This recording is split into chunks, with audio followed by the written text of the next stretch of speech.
saying our name, where we are from, what we do, and one thing that you do that's not in your CV.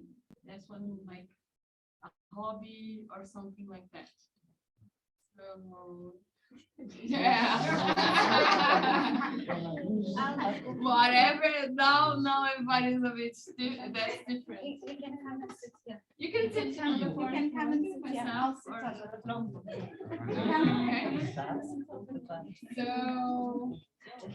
okay. So my name is Mayara. I am from Brazil. I live in a city called Florianopolis, and I am a family doctor, and I play drums. Something that you didn't know.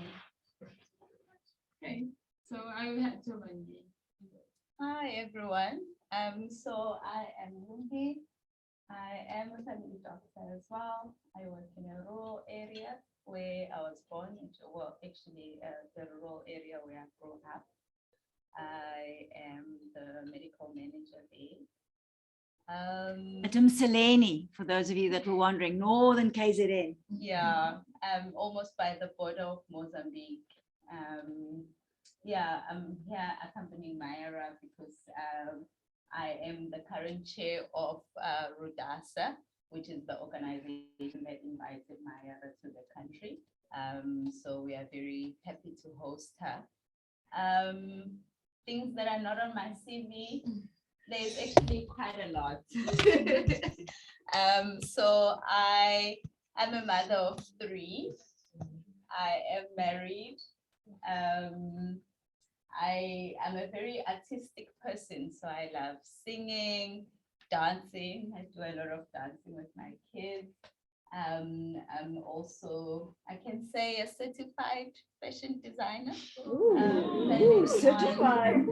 Yeah, because I've got like a diploma that I obtained last year. But fashion design was my first love before medicine.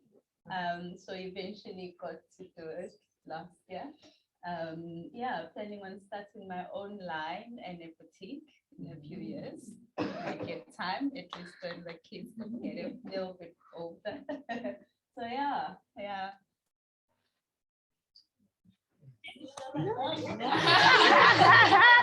Just your name, it doesn't have to be a full, and then just one small thing that you maybe just, yeah.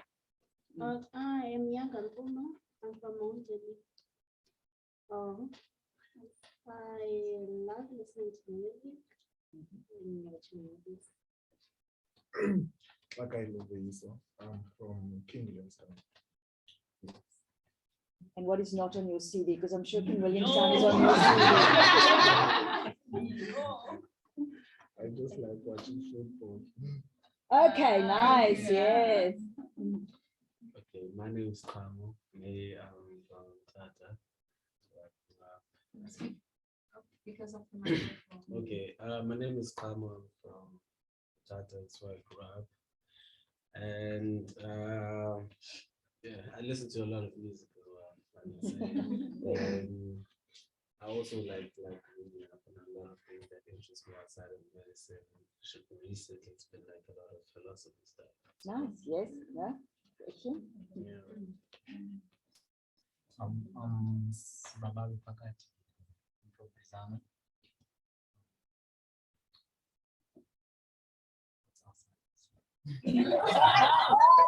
Oh, what do you do on a Friday night?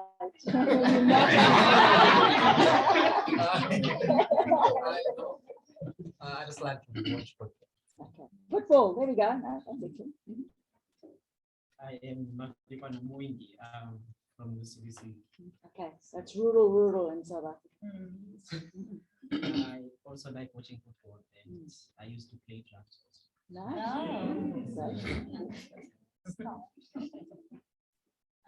I'm the Lugazi, not that from Zimbabwe in Walter Sisulu University, KZN.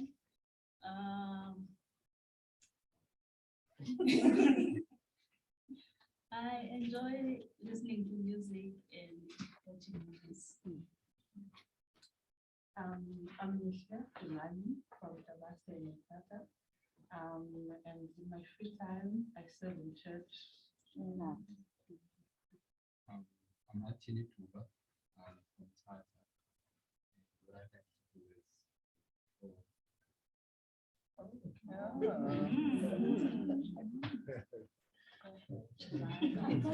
I'm known of Batawe, and I enjoy watching soccer and also listening to music. I'm a Nancy Kuhn, and I enjoy shopping sprees and a free.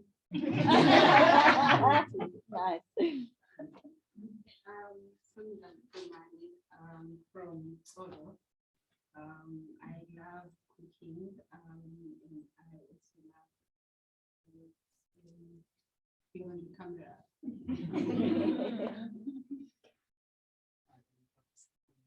Originally from January. In my spare time, I soccer and watch videos of exotic sports cars. I'm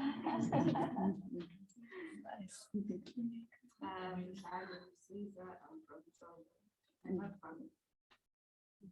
Oh, nice. Yes. So it's all of the, now you're close to Mayara's heart.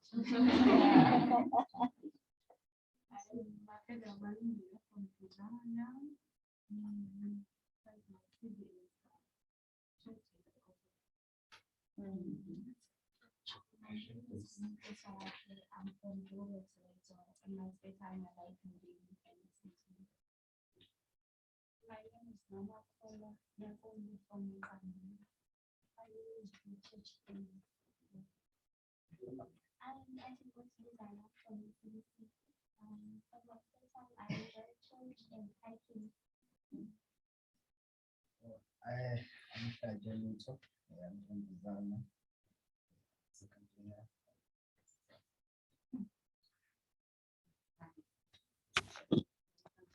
From Rustenburg. I love me some anime and some comedy. I love comedy. Nice. Oh, I am Melissa Fernani. I'm from Tata. I enjoy board games. 30 seconds, Monopoly. Yeah, Competitive one.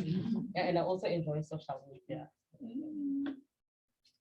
I am a Punyozwa. I'm from Kumbu. I like dressing my hair. By the way, did my braids. Wow. And I like cutting my clothes and turning them into something else, which I like. Yeah, makeup and just beauty. Nice. I used to do my hair doing this Oh, I'm Kanyile Mihlali from Design. And usually in my spare time, I love playing or watching soccer. And I'm Madeleine Muller. I'm from Xhosa, but working here at CMH as family physician. And not on my CV, I probably should put on my CV, is I have published several YA novels and novellas. They're on Amazon and they're at the Book Lounge in East London about some superhero teenagers in the Eastern Cape. So that's what I do after hours.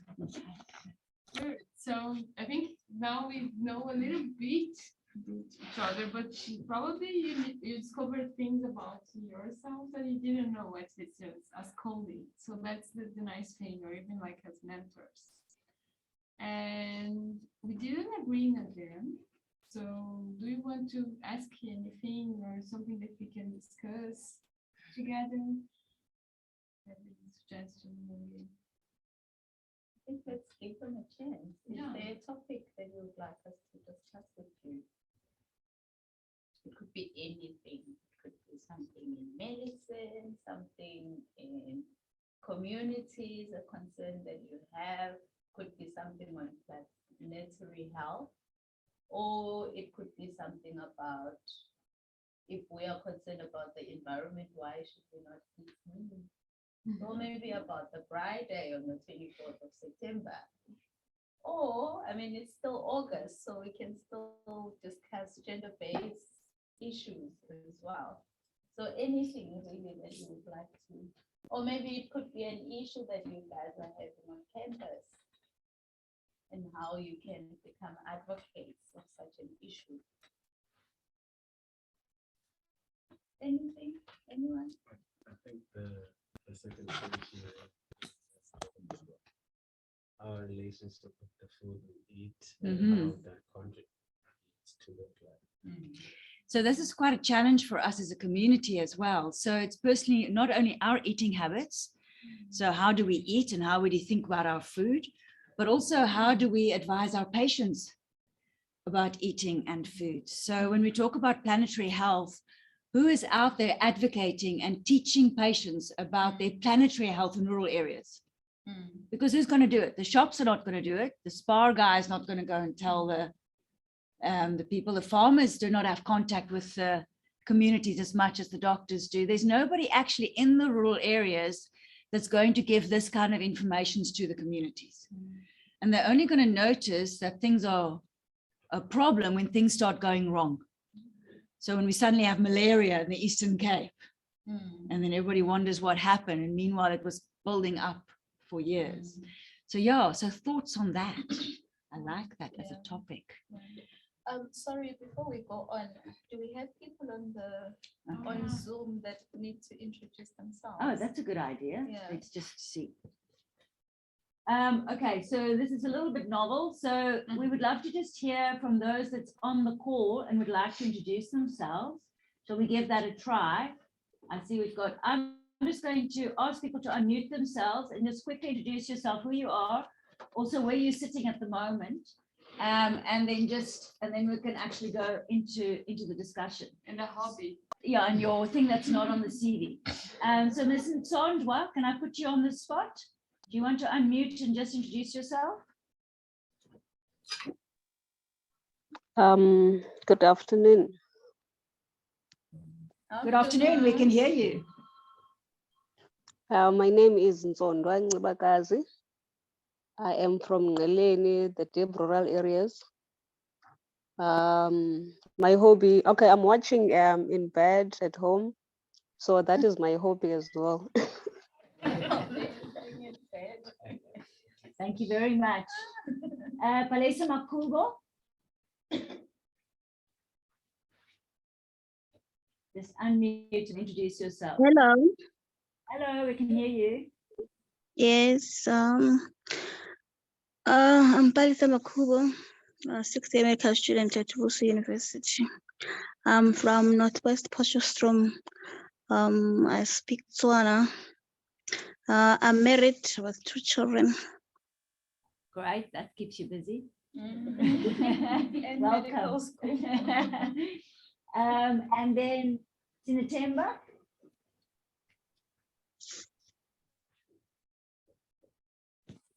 Hello, everyone. I'm Sinetemba Busungu from Umtata, a 6th-year medical student. I'm watching from home on my study desk. My hobby, reading novels. Nice. Right. And then Mercedes, nice to have you on the call, Doc.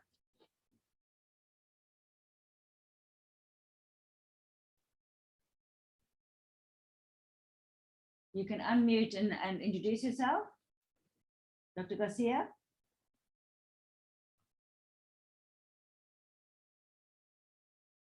I don't know if she's, and then Anati Msongelo.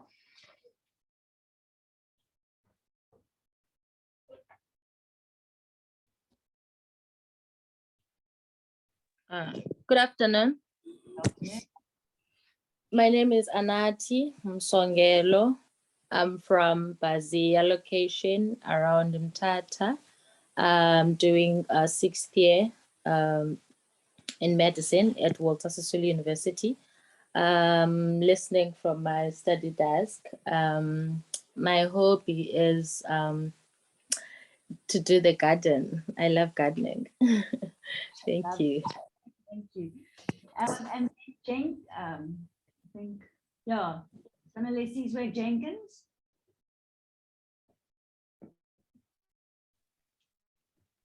Good afternoon, everyone. Afternoon. I'm Sanelisiwe Jenkins. I'm from Bizana, and I'm listening and watching from Riz. And my hobbies include reading as well. Great, thank you. Jenny, do you want to just unmute? Nice to have you on the call.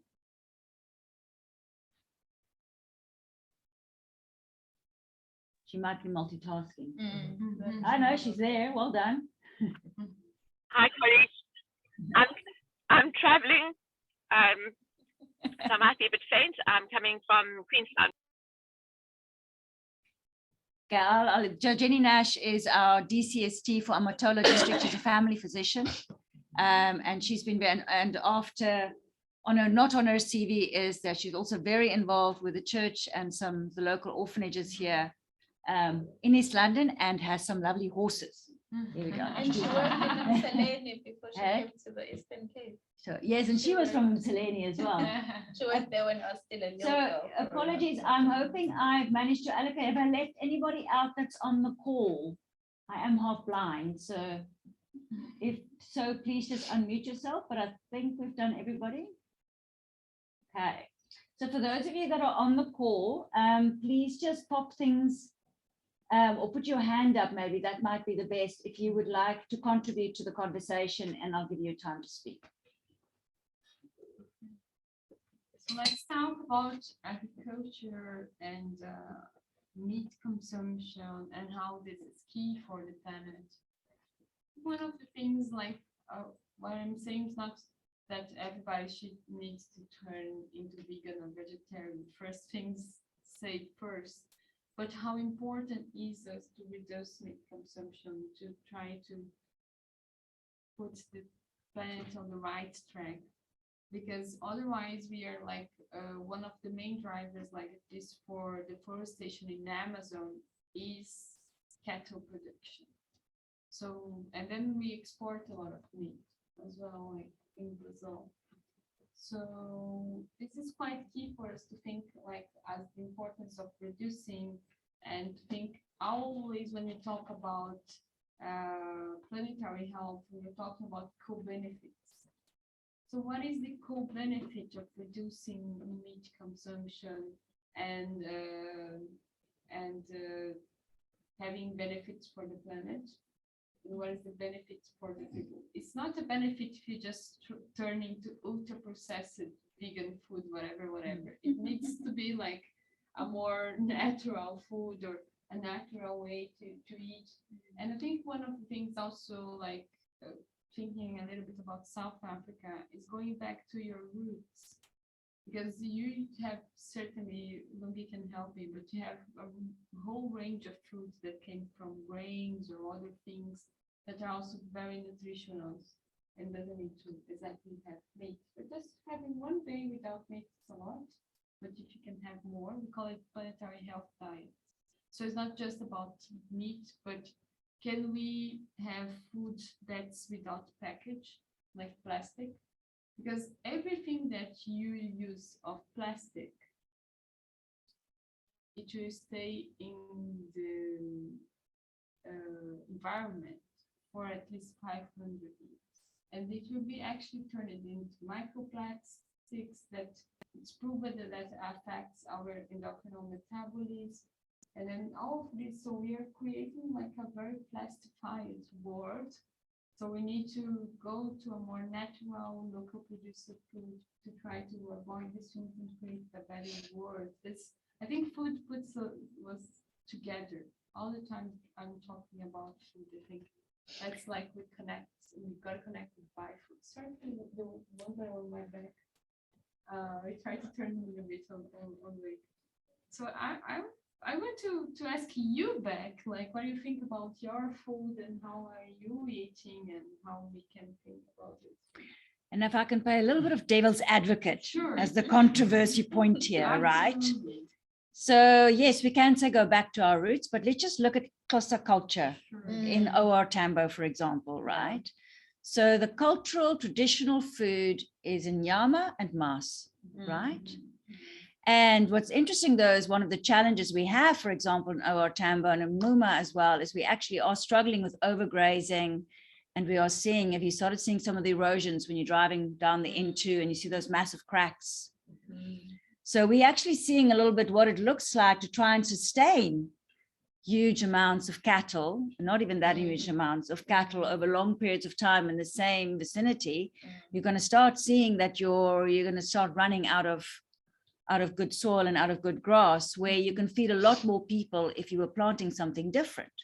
But we're talking now about hundreds of years of how culturally that is how that economy has been living. It's part of culture, it's part of your traditions, it's part of, so for those of you from our local areas, it'll be interesting to hear how feasible, how do we start even having a conversation about meat and mass production in our areas.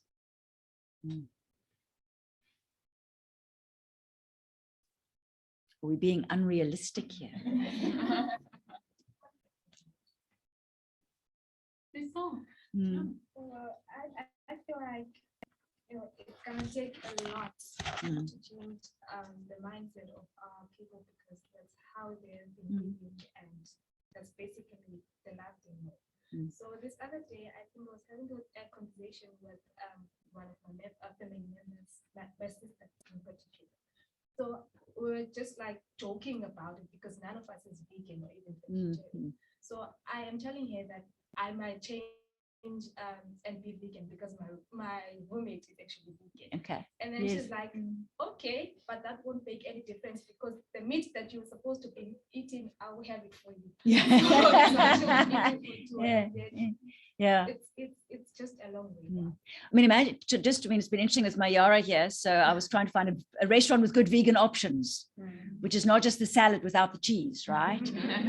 And a lot of people, if you were to even bring up vegan, would struggle to understand what that means. So yes, so I agree with you. I don't think vegan is a goal. Yes.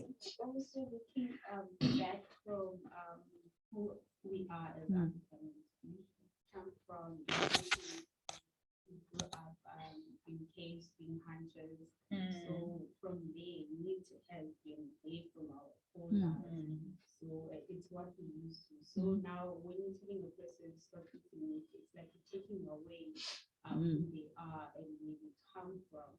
So even in our celebrations, you can't do a celebration of a traditional thing without meat in there.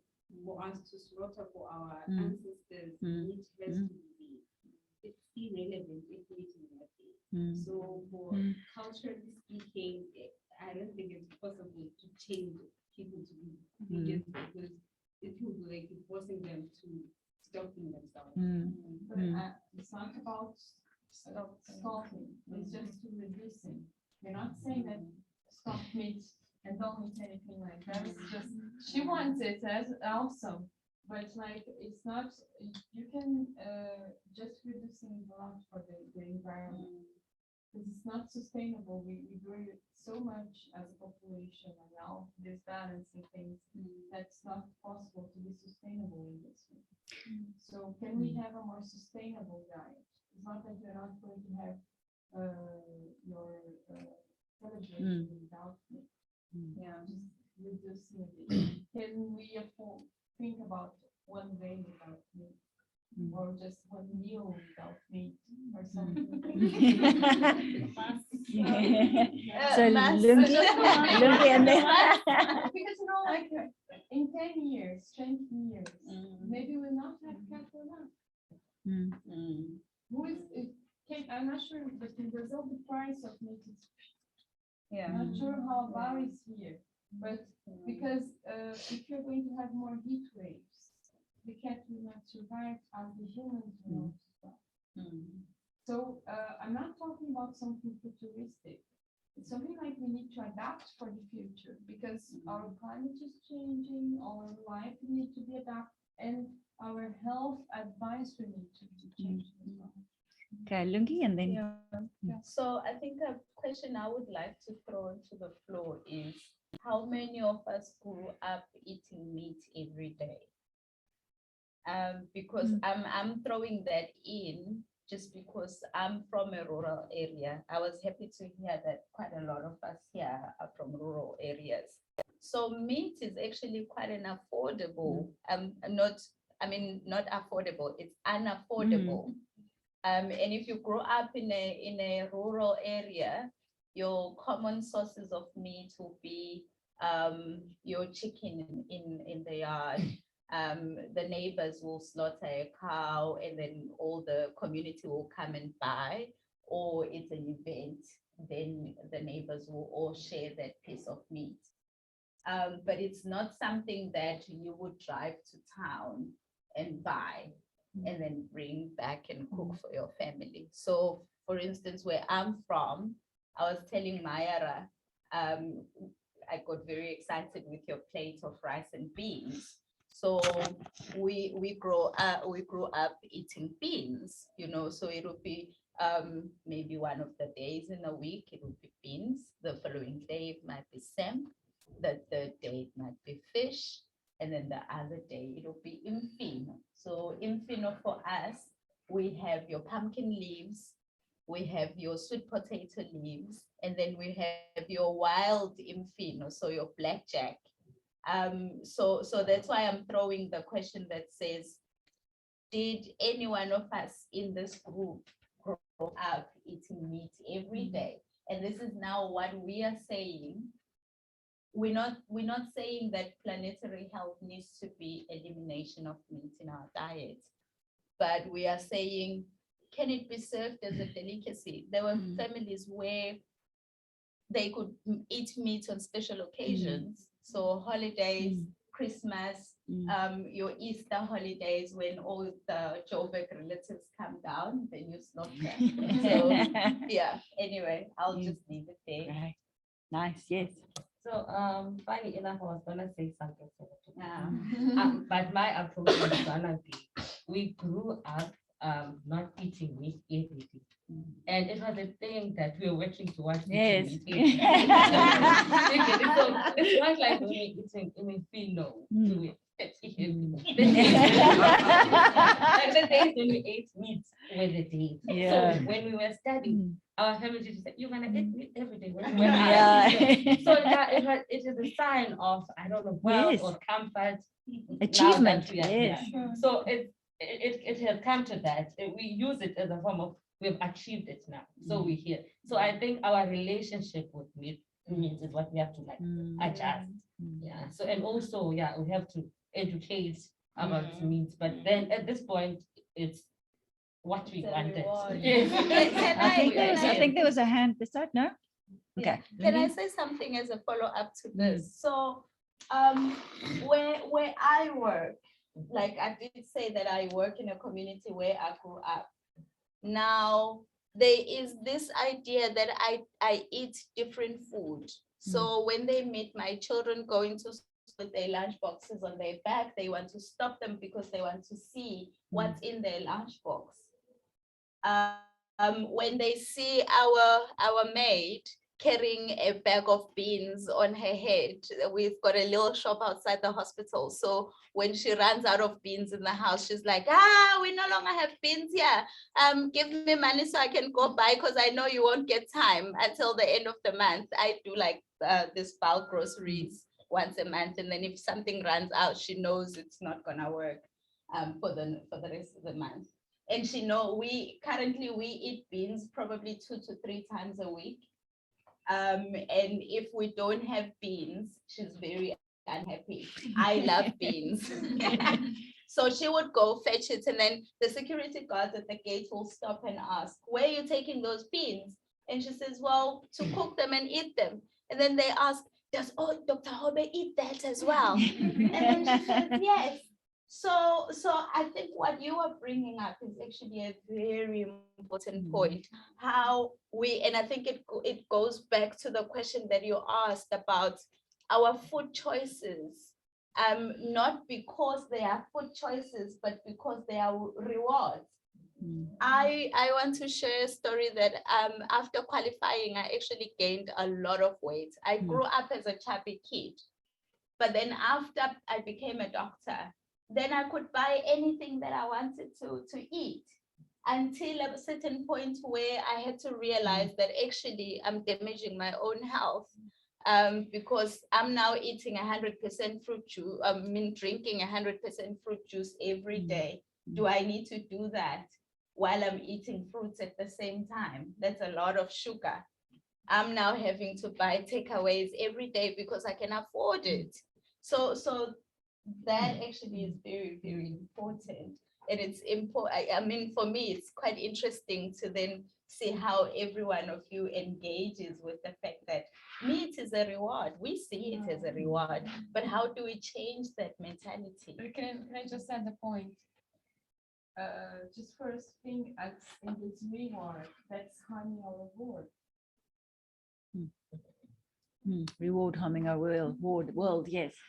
So we have this thing that's harming the world, and it's not being sustainable. And we need to think about being sustainable, because we will suffer a lot. We are suffering a lot as a war, heat waves, floods, and more instability of the climate. So when we have this climate instability, it's very hard to raise crops. It's very hard to maintain cattle. So can this be a reward if you think a little bit out of the box? Like that can healthcare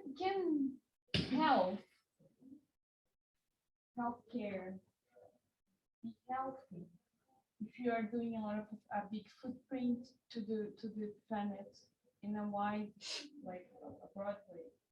If every medication that we prescribe have a footprint, a carbon footprint, that it's also harming the world. So that's something I'm always asking. I'm doing a good job here being a doctor, because I need to think about these things, because otherwise I'm ignoring all the way, like, where is our food now? Where we put our steps is in the world.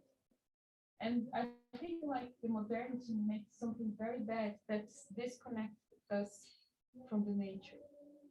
And then every time that you go to the future and fast food and all this, be more meat, more everything, and then like we need to give a step back and say, look how we are living and how we are talking about healthcare and what we are doing.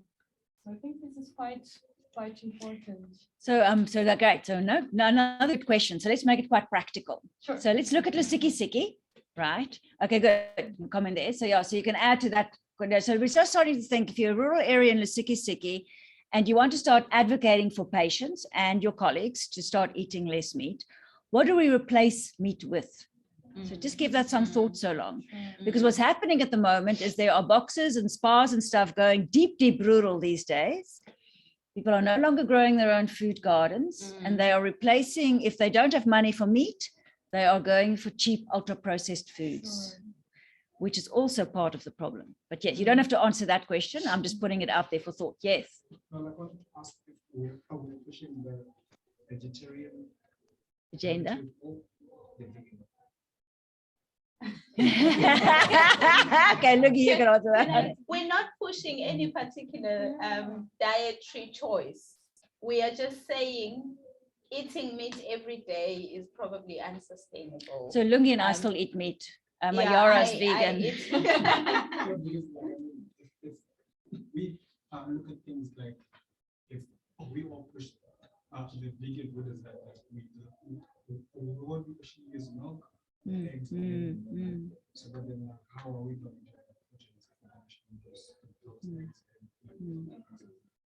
we need to think in the community that we live and together with the patient. Everything that we say that's very straight, people will not follow.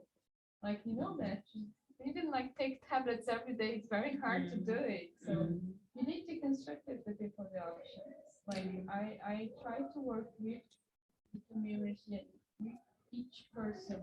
Like what can you do that's sustainable? Can you do like Saturday bean day? I have done that, and it doesn't work. Like bean rice and then salads, and people I buy it and they are happy. Like So it needs to be, if your community, they are going to have eggs, that's fine, you know, like vegan is my personal choice, okay? You're not pushing anybody to vegan. But I welcome if you people want to, absolutely. But I'm not pushing, like, because it's not personally about Mayara. It's about creating a sustainable environment.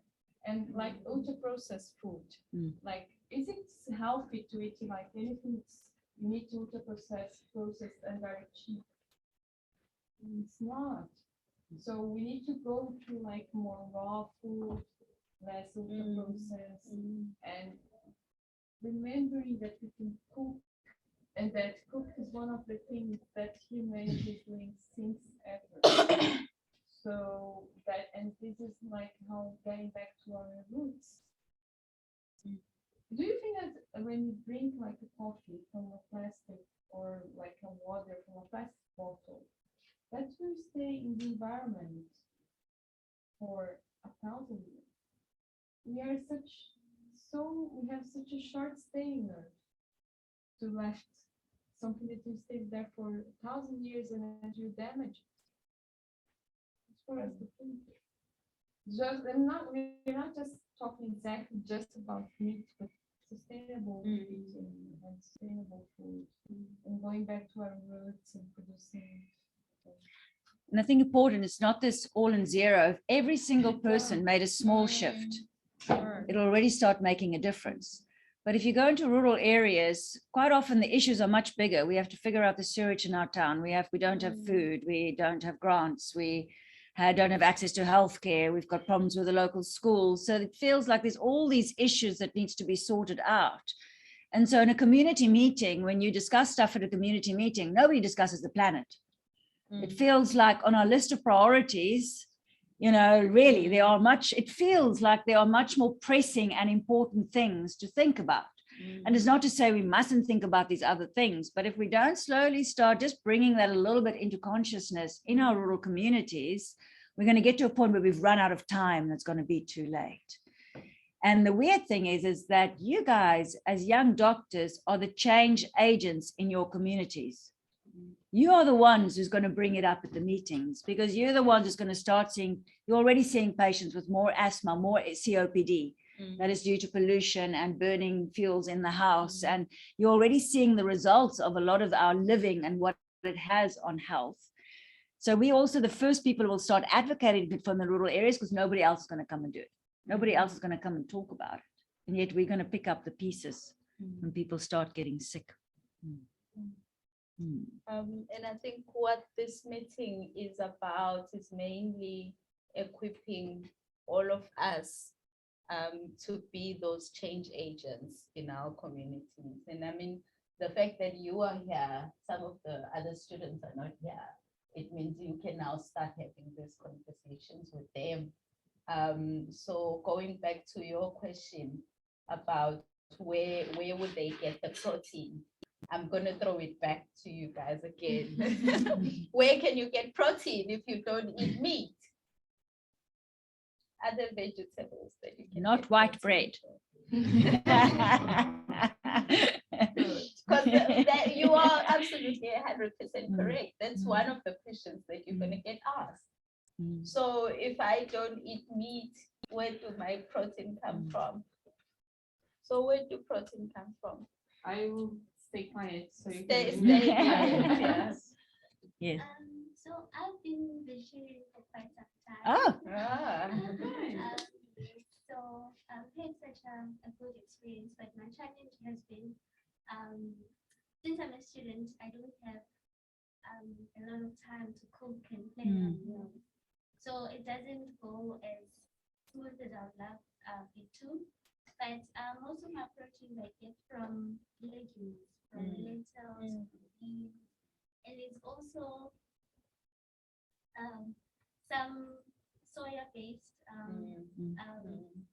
products that are alternatives to meat, but some of them are quite pricey. So as well as nuts. Yeah, nuts are very good. Yeah. So, So everybody's in going, my no, area, not there in yet." my area, everything we cook, we can put nuts in it. Okay, yeah. Like porridge in the morning, you can add peanut butter. With our imfino, the pumpkin leaves I was talking about, we add crushed nuts onto it. Our samp, we add crushed nuts into it. Even the meat that we eat, both beef and chicken, we add nuts to them. So yes, you would actually enjoy it. I know people that actually eat meat.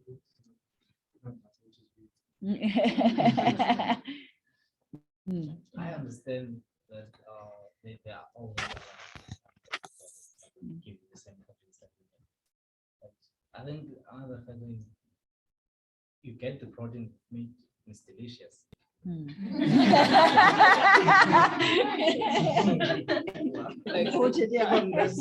if I'm giving the alternative, then I'm just not gonna want to eat. That's a very important point.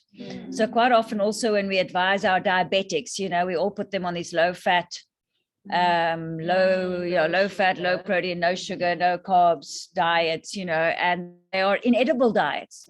People go, "No, I'd rather die early. Thank you very much." It's like so this is one of the major challenges. So if we want to live differently, I agree. I find it partly the reason why we still eat meat. My child's diabetic, so we don't eat much carbs, so we eat more meat.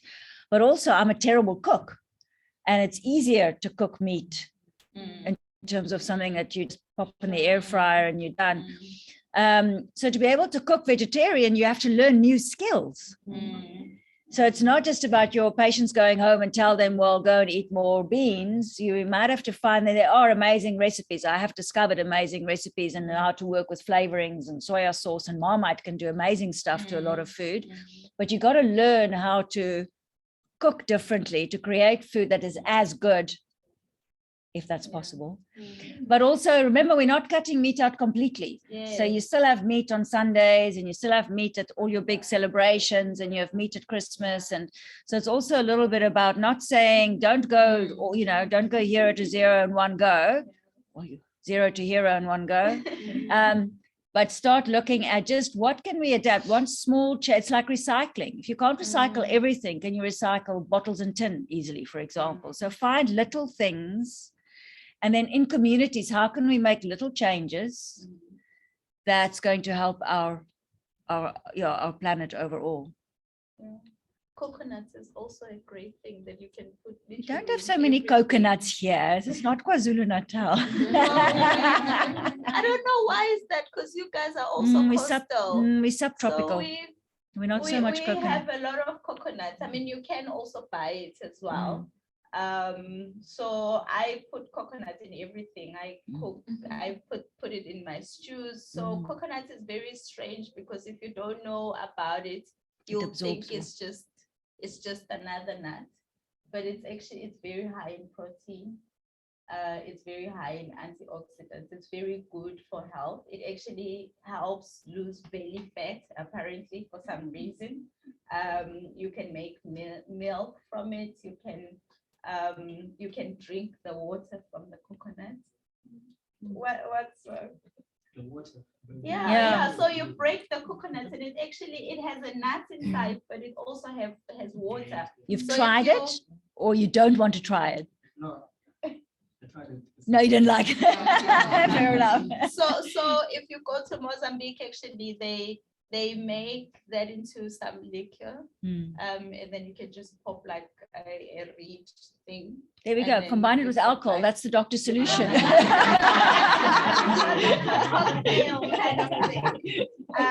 can use it in baking. You can use it in your dessert. I use it in a lot of curries. My family sometimes is hurtful with it, but yeah. I understand that maybe it seems climate change is so far away from you. It's like not the first list problem. But I want you to provoke you to study more about it, because it is the first problem of the time now. So it will need like an effort. Of course, meat is delicious, but it will need an effort, because otherwise we are not sustainable. What means not being sustainable? That probably we are, as I said before, we're just one of the species on Earth. We are not special. Sorry, we are not special. So why we are not feeling that we are also in the risk of extinction? Because we need nice weather to exist. We need to have a good food range to exist. We need to have like good places to live and all of this to have a good life. So we're talking about still having a good life and using the resource more reasonable. So I just want to we need to make effort, even if it's not the same flavor, even if it's different. Or if you don't want to change the food part, change the other things. Can we reduce the carbon emission by cars? Can we ride more bicycles? Can we think, do some walking instead of getting the car? All of these are cool benefits for the planet and for the people. And also doing wise prescription. Do the patient really need this medicine? Avoid over medication. This is quite key because every pill has a footprint, a carbon footprint on behind. So these are just things for us to think about. So, yes. I think he was smiling over there. So he wanted to say something.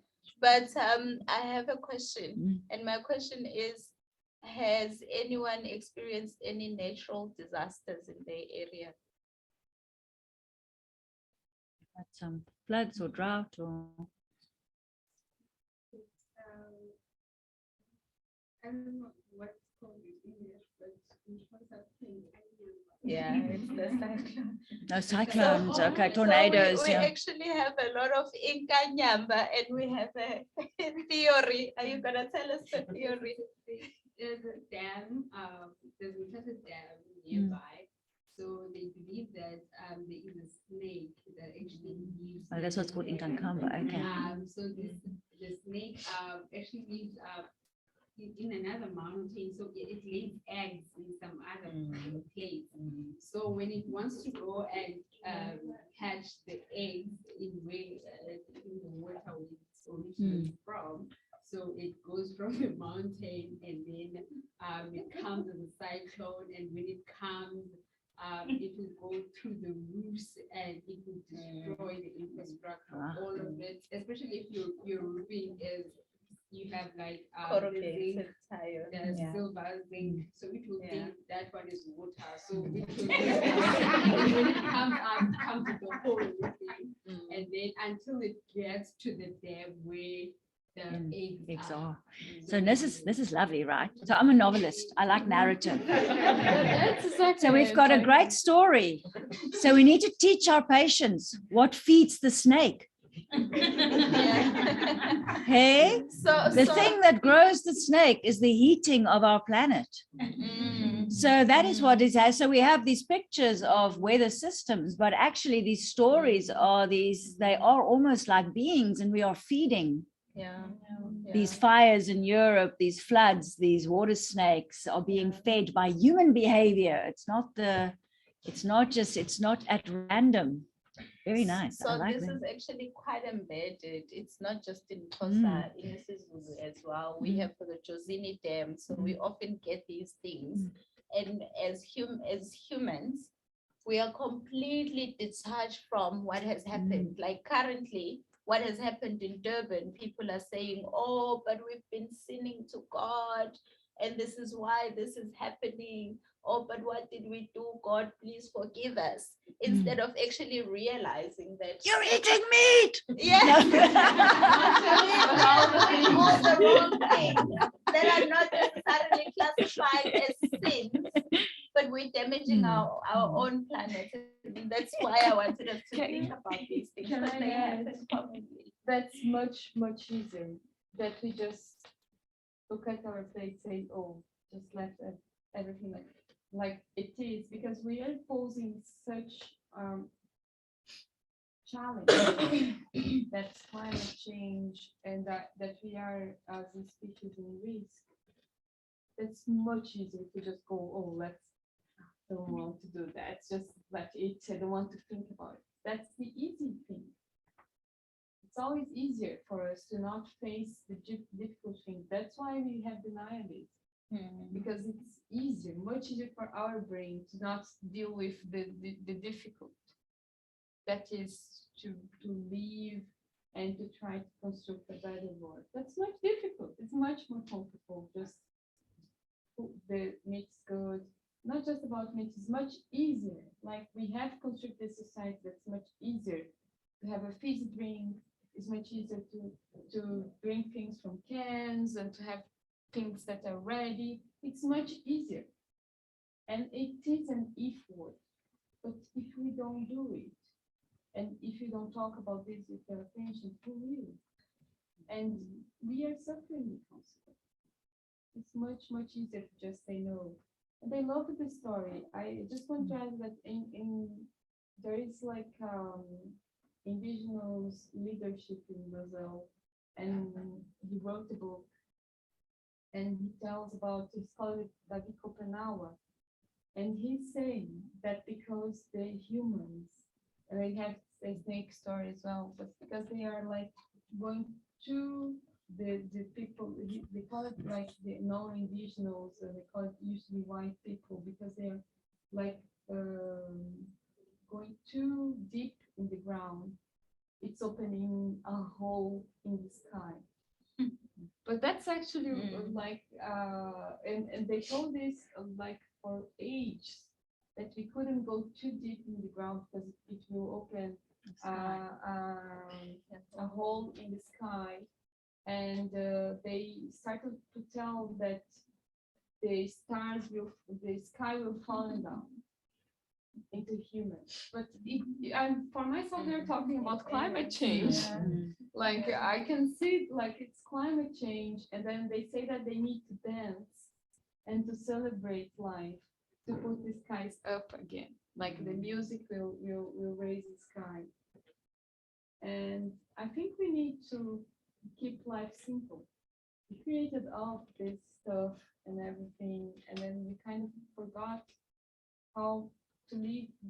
We need simple things, and I know that we deal with difficult things, and we need to have, like, people need to have access. But first, to think, like, make things simple. Mention cans, right? Cans. You do know that like cans is actually covered in plastic containers. So, and also with like regards to the thing of going a carbon footprint zero. I think it's not really practical, because now you actually have load shedding, which is brings you back to the carbon thing. So which is just like requires you to actually have a system which is actually working.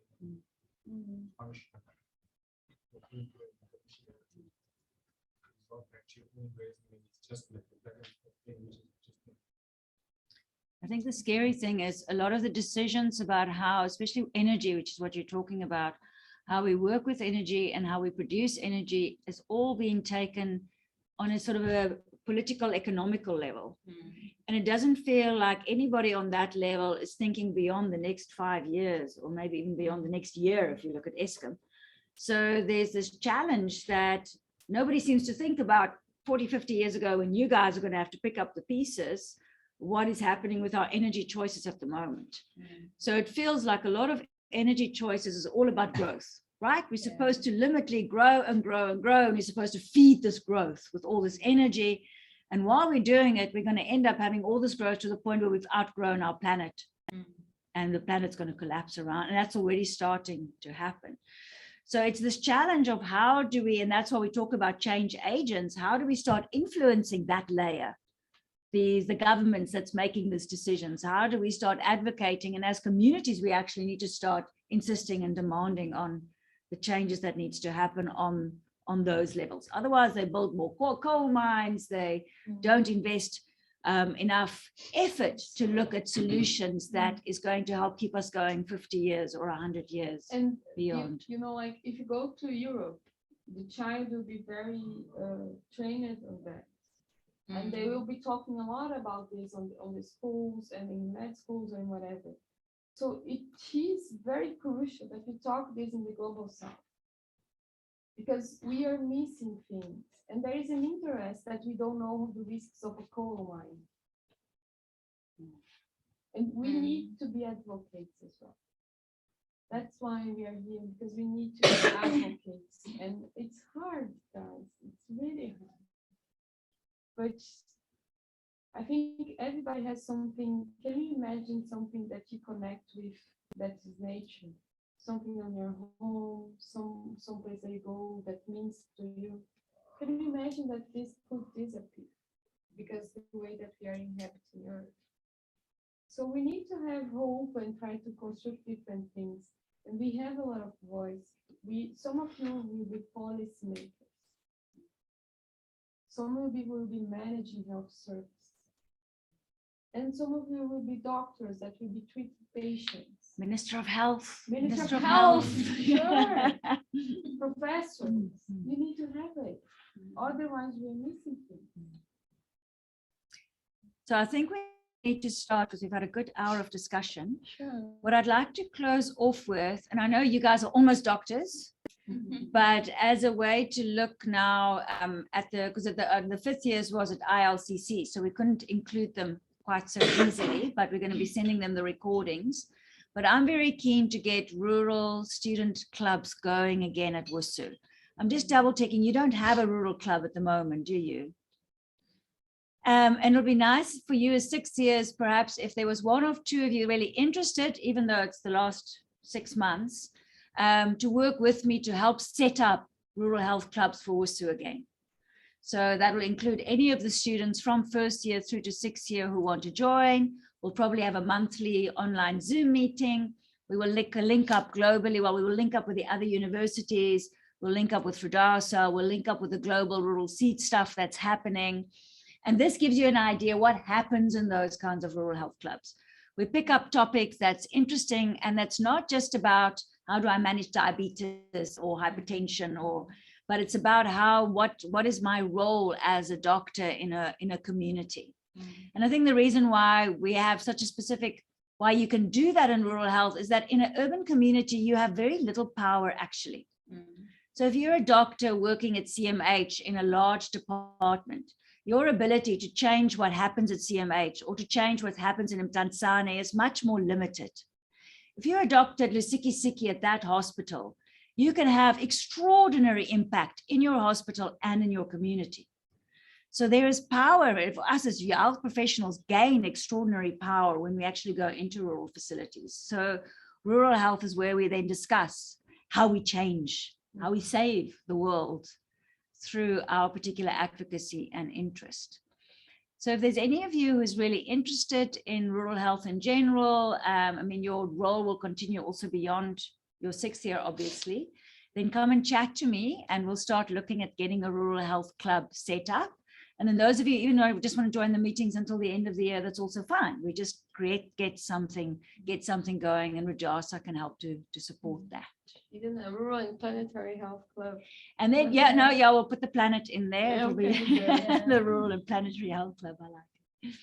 And the nice thing about rural student clubs is that you get a lot of opportunities. We'll get you some sponsorships for the conference. But it's not just the conference as well. Remember, like 2 years ago, there was that great tour through sort of South Africa. Sometimes if we get good sponsorship, we can go even to other countries like Mozambique, and just exploring rural healthcare in different settings.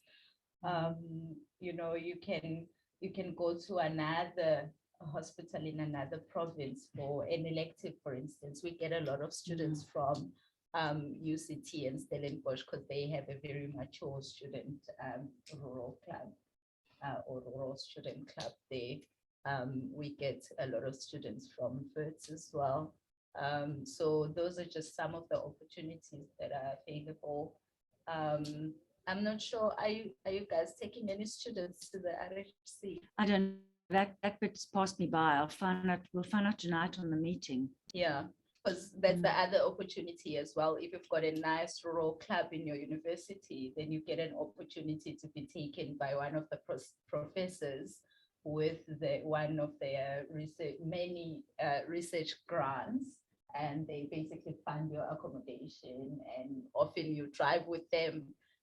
So you arrive as like Prof. So-and-so's children at the conference. So next year, yeah, the Rural Health Conference is going to be in the Eastern Cape. And myself and Jenny Nash is probably organizing it. Yeah. We're thinking either Morgans Bay or Stutterheim. So depending where we can get a large enough venue. So, and it'll be amazing to have a lot of WSU students, interns, because you'll all be interns next year, to actually come and attend that and be part of that. So, okay. So also, even if you don't want to, any of you interested in rural clubs, please come, and maybe what you can do is just come and make a tick maybe next to your name on the attendance register. And then I'll contact you guys and we'll set up some first meetings. Can I just ask to explain what is Rudasa? And then, okay, So that was going to be the next thing I was going to talk about. So I gave a few of you some pamphlets. If you want some more, please let me know. There is more on the table here. So Rudasa is a Rural Doctors Association in South Africa. We are a network that is very happy. We are a network that is committed to seeing quality healthcare being delivered to rural communities. That's basically how we have managed to. I have linked up with Madeleine and Mayara. As you heard, Mayara is working in Brazil, rural. So as Rudasa, we also want to know what other rural doctors in other countries are doing, so that we can bring those best practices. So we are an organization that's really looking at best practices, advocating for quality healthcare in rural hospitals, sharing those best practices, so that we can afford. For instance, some of you, I think I heard Lusigisigi is like the most rural. Well, not the most, but it's a so good example. Some Solo's up there as well. Yeah, Yes. yeah. So some of you will remember your struggles growing up, how difficult it was just to get to a doctor as a sick child. Or currently, I'm sure some of you have grandmothers that are struggling to see a doctor. So those are the bridges that our organization strives to bridge. So it has existed for many years, but we are slowly building up the membership. You can join as a student, but over the last few years, you want to say It's something? free, it's free, Yes. it's free. So there is a student portal, and then over the past few years as well, we've been very passionate about mentorship, because we also realize that a whole lot of doctors, especially young doctors, don't feel comfortable to sort of weave their way through rural healthcare. And that may end up meaning that as a young doctor, you leave and go to a much more supported environment. And so part of that reason is why we have Mayara here consulting with universities as well, because we fully understand that a whole lot of students in our country are sort of taught in a tertiary level environment, and they never really get to experience rural healthcare. So when they get there, they're often overwhelmed, and then there is no support. So you can log on to the website. It's rudasa.org.za. You join. It used to be a charged membership fee, but it's free now. So you can join as a student and then just continue your membership as a doctor when you graduate next year. I always get excited by how exciting the last few weeks are of medical school. For UK, it's only 14 weeks left now. How many weeks are you? Yeah, because you'll be finished mid-December. 15, So. yeah. So has any one of you started crossing in the calendar? No, not yet. Counting down, you guys guys. are not excited enough. So yeah, you can join as a student and then just change it when you graduate. Then the other thing is that it's got a lot of resources. So Madeleine actually holds the mentorship portfolio on our executive committee, and she's done amazing work. We've also got something called the rural onboarding. So it's a few topics that we do over a 6-week period at the beginning of the year. As an intern next year, you're welcome to join. We usually sort of send out like advertisers throughout the nation, and You're on my list, so you'll get invites. Yes. yeah, okay, so you will get invites. So please do join. It covers topics from your HIV, your district health system, how to deal with a very sick patient, interpreting CTGs. So all very exciting topics. It is mainly done with a target for community service here. But yeah, we welcome anyone to join. So we have a Rudasa YouTube channel, and the Rural Health Conference also has a YouTube channel, but the Rudasa YouTube channel has got all the webinars that we did at the Rudasa onboarding on it. And you can check even for your finals, some of the topics like the fractures topics done by Hans Hendricks. Very useful just for you to give your everything you need to know about fractures in a 1-hour lecture. So there's a lot of very practical lectures there that's taught by up-to-date, latest information, public sector based, that can also be useful for your preparation for your finals. So feel free to start using those resources in the meantime. Yeah, and get a chance to meet people. Yeah? Yes, that's the making greatest thing about the connections. rural network, because quite often when you're out in a rural facility, it feels like it's just you in this desert, and there's like 3 or 4 people that you, but actually there's this extraordinary network of people doing extraordinary things. The best thing about the Rural Health Conference is not the abstracts, but is the tea breaks. Because you meet all these amazing people who love working in rural and are passionate about it and are all making a change. It's extraordinary what people do out there in the peripheries.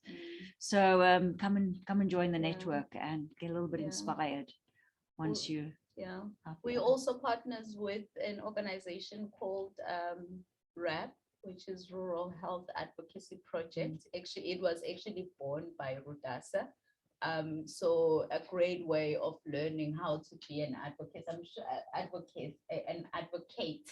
I'm sure you guys have heard about whistleblowers and how they get victimized as doctors. You can't talk about issues, So we provide a safe space for that to happen. At the moment, I'm sure you guys have heard about the Tulele issues. So as Rudasa, we are very much involved in that.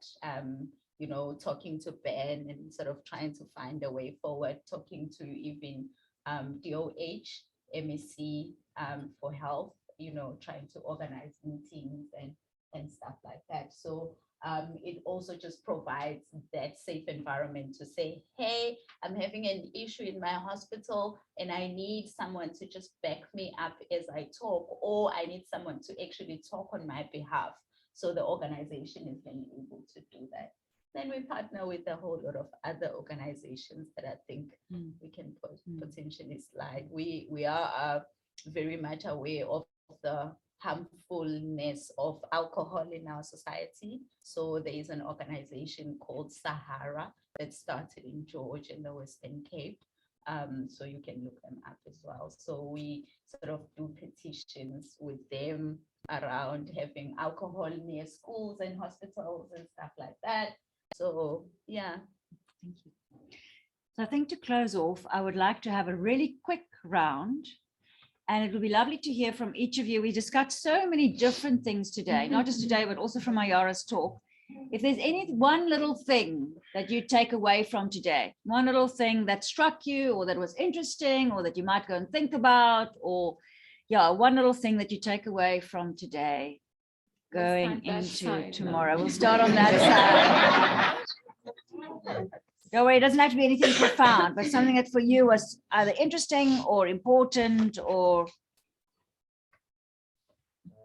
What I learned from today is that actually it is very important for health professionals to educate or to talk with people on what to eat and when to eat, and also like it helps to prevent many, I would say many complications that people usually present with them later on because of their lifestyle. So I think So what I took from today is that as health professionals, we are not only confined in spaces where we just talk about illnesses and diseases, but we also are empowered in communicating with the rest of the people in issues that actually affect us and the earth as well. Thank you. Okay, so what I learned is that you don't have to move from here to there. The little change you do can actually have an impact. So it starts with changing your habits daily, then it can be weekly and monthly. So if you change what you're doing, everyone else can do that, and then we're gonna have a bigger change. So Thank you. Nice.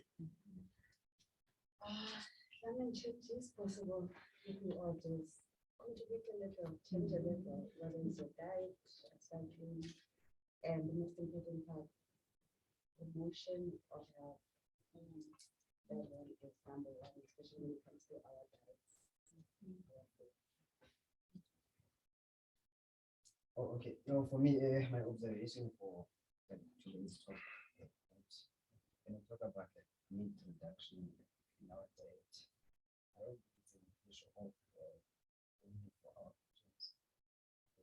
See, like even for us, for our group, many of us are confused. So how are we gonna find motivation to talk about this now for our patients? While us also want to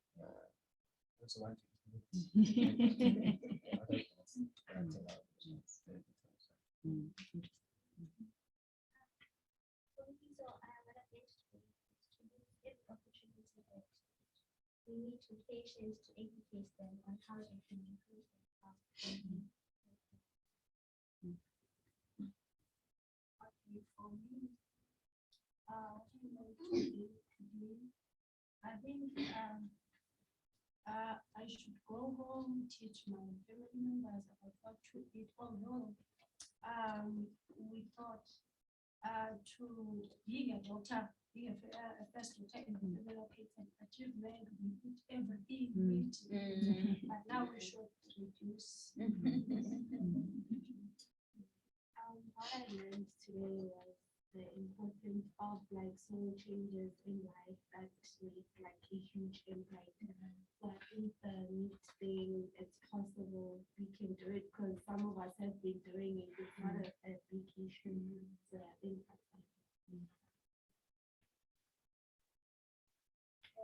For me today, what I learned is that I always had that passion to work with the rural areas. Most of us tend to go to these big cities, but today I've learned that it is possible that I can go work with the rural people so that I'm able to give all the information in terms of assisting them out and so much. That's what I've learned today. Let us not look at medicine currently, but also look at the future and everything that we do today can affect the future, and how can you make that change also?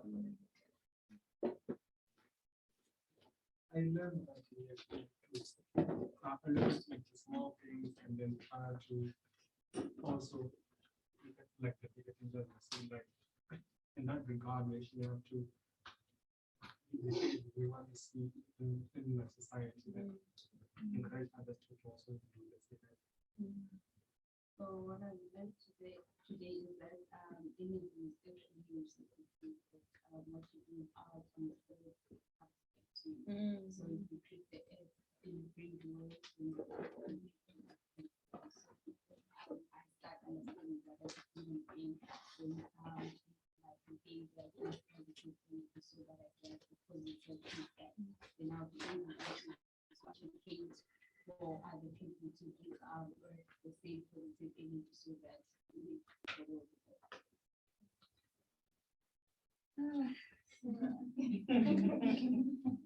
I think but there will be diet, especially in South Africa, honestly, because we're dealing with two separate societal groups. Because there's one that's poverty stricken, and there's one that is overcompensating for undergoing poverty. So we can't just say you must eat healthy and all that. It will never be as easy as we think it might be. So there'll always be a group that will overcompensate, that will overeat, that will overspend, and a society that will always wish they would have had the same privileges as the society. So it's a long way to go, but it's worth trying.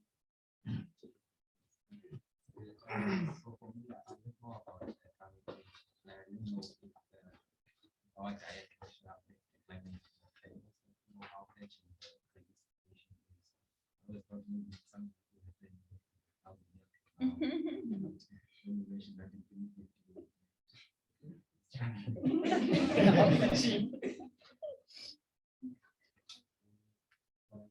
From meeting with that, you mentioned climate change, yes, also everything that we do can affect climate change. So it's the small steps we take today that will determine now. So today I was enlightened of the effects of the high consumption on our climate and the importance of using every consultation as a teacher community. Today I've learned a lot about the effects of our diet and most importantly, the things we see as rewards in our reward center and how we could change it, how we could replace it. So let's move with the question of how can we change the things that we are actually seeing as roots? Well, we've been working all our lives. Yeah. Now that we have gas, That's right everywhere. So, how can we replace that mindset that actually having a cars and traveling with cars is actually what we want to have in life? How can we change that mindset, not only us, but to our patients as well? How can we tell them that actually eating that spinach is what is healthy for you? Don't target that meat. It is what is bad. So, I also learned that the idea clinicians, we have more power influence and changing the world. Yes, that is why we need to achieve points and working for evidence. Also, as I also know, I protein foods other than meat. So, yes. Mentioned some of the stuff, but also I also realized, because when you think of things like diet, maybe you think of the effects they may have to your health, just maybe as an individual, but not some form of diet like that may have effects on other people as well, on the planet, on the climate.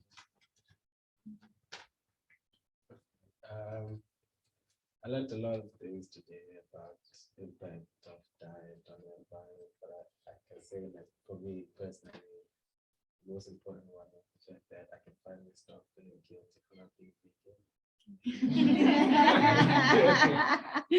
But I can still eat meat. But Yeah, there's just ways of doing it. Okay.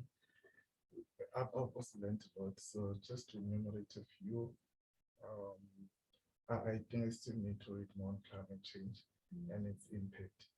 And another thing, I used to think, eating healthy is expensive, so you need to go to Woolworths and stuff like that. But I've just learned today you could just go back to your roots. Yeah. Like, I mean, anciently we didn't have refrigerators to keep meat so that we could eat it every day. We used to attend the ceremonies as mentioned. So I think if we just go back to the roots and eat food that we used to eat. I mean, if all current meat eaters ate 50% less meat, we would cut the meat production in the world by half. So rather than getting, 5% of the population to become vegetarian or vegan, rather get the world in general to start becoming conscious, so if every person just cut a little bit, that already dramatically change things. And it's how to create that ground level consciousness to make the change. What I learned today is that food's very crucial for your community and the way that you eat. But I learned and I observed that there's a lot of potential to like rescue things and find things. So I learned a lot today. Thank you. I'm going to ask if any of our online participants, I'm not sure how much you were able to follow up the conversations, but I'm glad to see there's still some of you on the call. And we'd love to see if any of you would like to give us feedback of something can be something you learned. It can also just be something that you found interesting or something that you think you might want to talk about. And it's always easier just to allocate people. So can I start with Lesedi? Lesedi, is there anything you would like to feed back to the group? You can just unmute.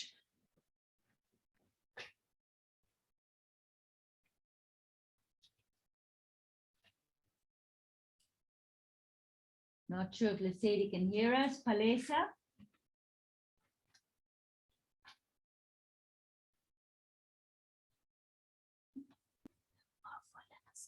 Hey.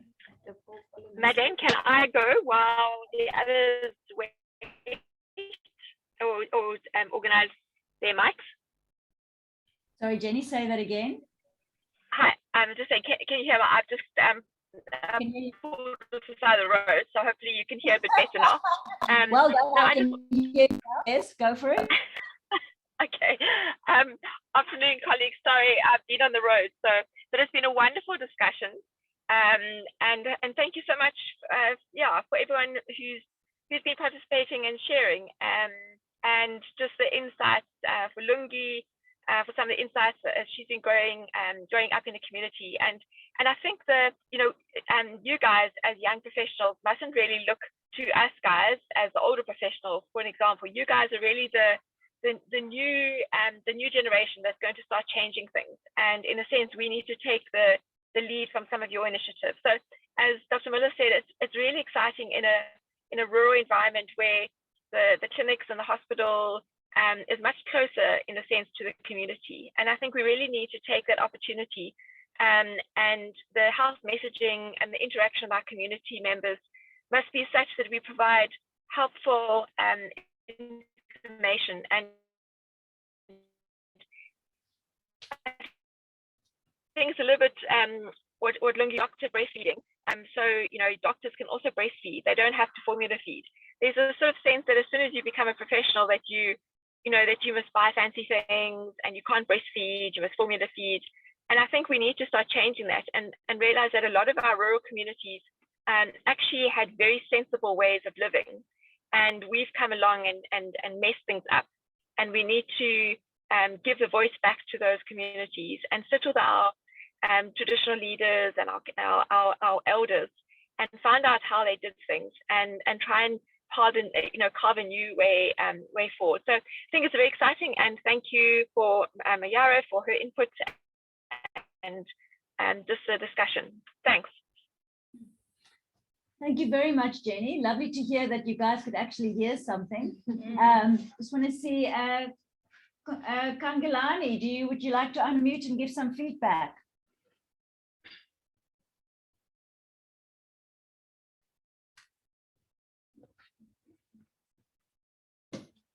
Lesedi, Mcebakazi.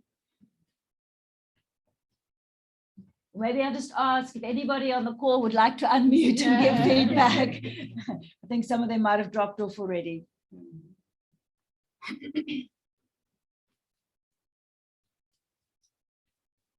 So what you learned, Lungi? So what I learned is that I don't share enough with my community.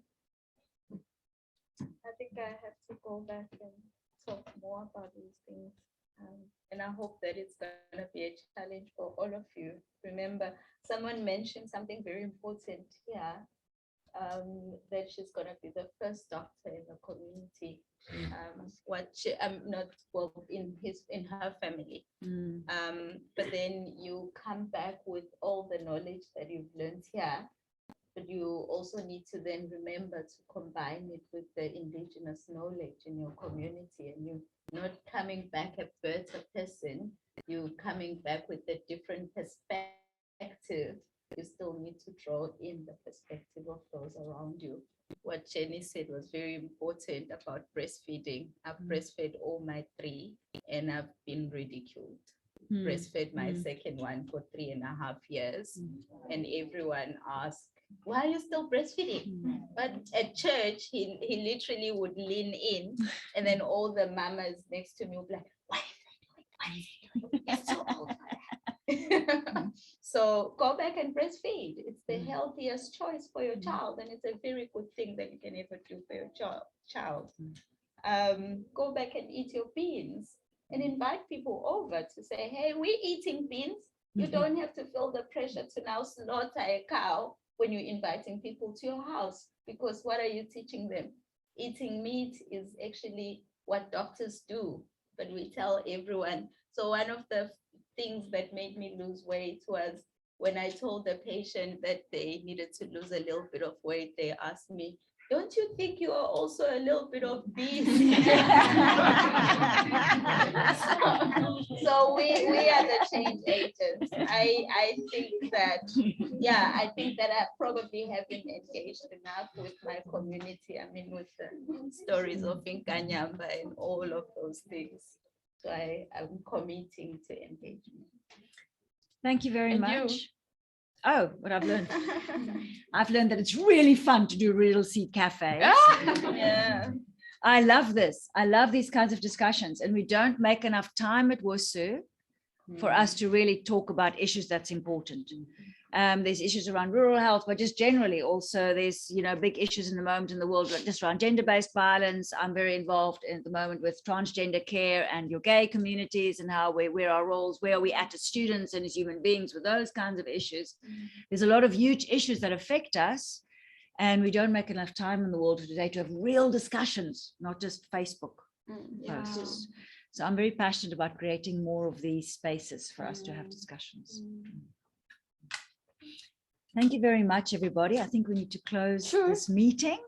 Was it fun? Yes. Can we take pictures of you as well? Maybe somebody can take We can ask someone from outside.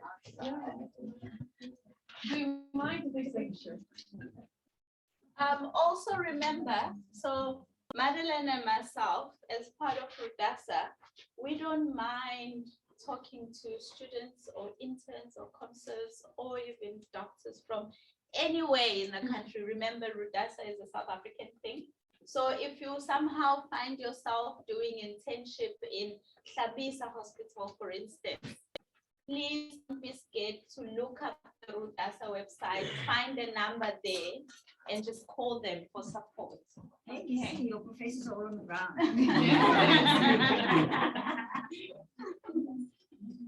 Say rural. Rural.